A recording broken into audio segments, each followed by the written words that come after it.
The rain had been falling for hours, soaking the cracked sidewalks and leaving the city in a state of gray despair.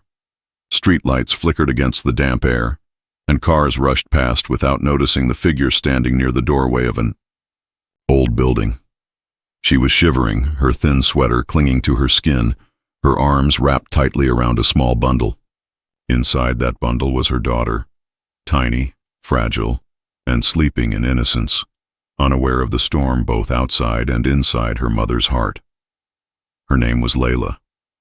She had been strong once, confident even, but months of hardship had broken her down piece by piece. Life had not just tested her, it had pushed her into corners where dignity struggled against desperation. She whispered to her little girl, "Hold on, baby. Mama's here. I'll find us a place. I promise." Laila knocked softly on the wooden door of the building. It wasn't much, just an old neighborhood shelter run by a retired teacher who had opened it to help struggling families. Rumors had spread that sometimes they offered food, sometimes a bed, sometimes just warmth. She prayed they would let her in. She prayed someone would listen. The door creaked open. An elderly woman with sharp eyes but a soft face appeared. Her name was Mrs. Whitaker. She looked at Laila, then at the child in her arms. "We're full tonight," she said, her tone weary. "Too many mouths already. I'm sorry." The words hit Laila like a blow. Full. No space. No food. Nowhere to go. She tightened her arms around her daughter and, without realizing it, tears welled up. Her voice cracked as she pleaded, "Please, just let me stay. I don't eat much. Just feed my child. Please." Her desperation filled the doorway like a storm of its own. Mrs. Whitaker paused, her hand still on the door. She had heard many pleas before. The shelter always ran short. Too many people in need. Too few supplies. She told herself she had to be firm. But then her eyes fell on the child's small face, innocent and pale against the cold night. Something inside her softened. "Come in," she said finally, though her voice was reluctant. "But only for tonight. We'll figure out tomorrow when it comes." Laila whispered thank you again and again as she stepped inside. The warmth hit her skin, making her realize how frozen she had been. She carefully laid her child down on a thin mattress that had been set aside in the corner. She sat beside her daughter, stroking her hair, whispering promises she wasn't sure she could keep. Mrs. Whitaker watched quietly. She had seen mothers like this before, broken but burning, with a fire that only love for a child could spark. She brought Laila a cup of tea and a piece of bread. "Eat," she said. "You need strength if you're going to care for her." Laila shook her head. "Just for her, please. She hasn't eaten since morning." Something caught in Mrs. Whitaker's throat. She placed the bread next to the sleeping child and left without another word. Night turned into day and day into another. Laila had no money, no family left to turn to, and no home to return to. The shelter wasn't meant to be permanent, but Mrs. Whitaker couldn't bring herself to ask her to leave. Laila spent her days cleaning, helping in the kitchen, and quietly caring for others who came through the door. She never asked for more than a small portion for her daughter. Days passed into weeks, and the other residents began to notice her. Some were bitter, some indifferent, but a few admired her strength. One young man, Daniel, had been staying there after losing his job and his apartment. He would watch Laila as she worked quietly, never complaining, always placing her daughter before herself. One evening he asked, "Why don't you eat first? You're fading away." Laila smiled faintly, though her eyes told another story. Mothers always eat last, sometimes not at all. Her words struck him like a lesson he didn't know he needed. But survival wasn't the only challenge. Outside the shelter, the world was cruel. Jobs were scarce, and trust even scarcer. Laila applied for cleaning work, dishwashing, anything, but no one wanted to hire a woman with a baby in tow. The rejection after rejection wore her down until her hope thinned like the soles of her worn shoes. One evening, after another fruitless search, she returned to the shelter late. The rain poured again, and her little girl coughed against her chest. Panic gripped her heart. She begged Mrs. Whitaker. "She's sick. Please, she needs medicine."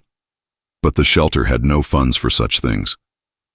That night, Laila sat by her child, whispering prayers into the darkness. Daniel noticed her trembling shoulders and slipped her a small packet. "I saved some money from odd jobs," he said quietly. "Take it. Get her medicine." Layla's eyes widened. "No, you need this. I can't take it." "You can," he insisted, "because if anything happens to her, none of this matters." Her tears fell onto his hands as she accepted it. The next day, her child's fever broke.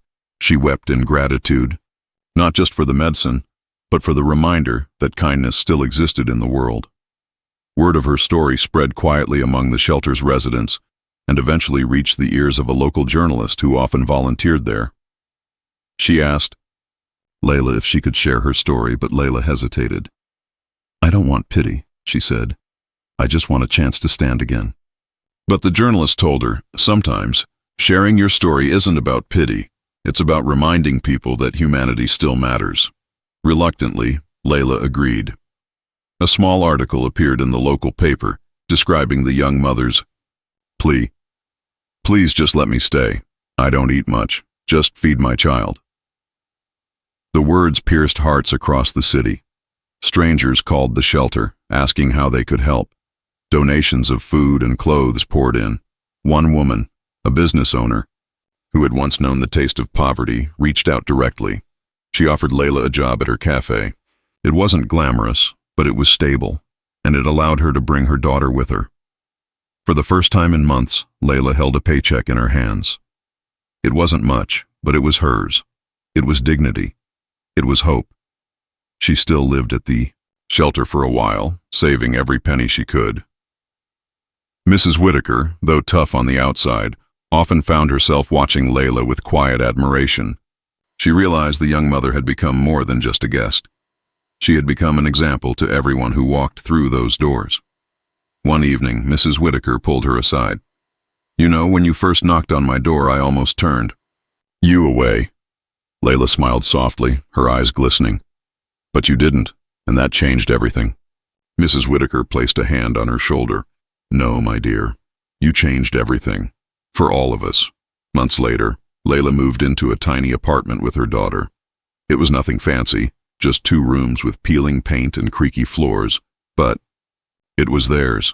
She decorated it with paper drawings her daughter made and filled it with laughter that had once been silenced by fear. Her story didn't end with hardship, it blossomed into resilience. She returned often to the shelter, not as a guest, but as a volunteer, offering food and comfort to others who stood where she once stood.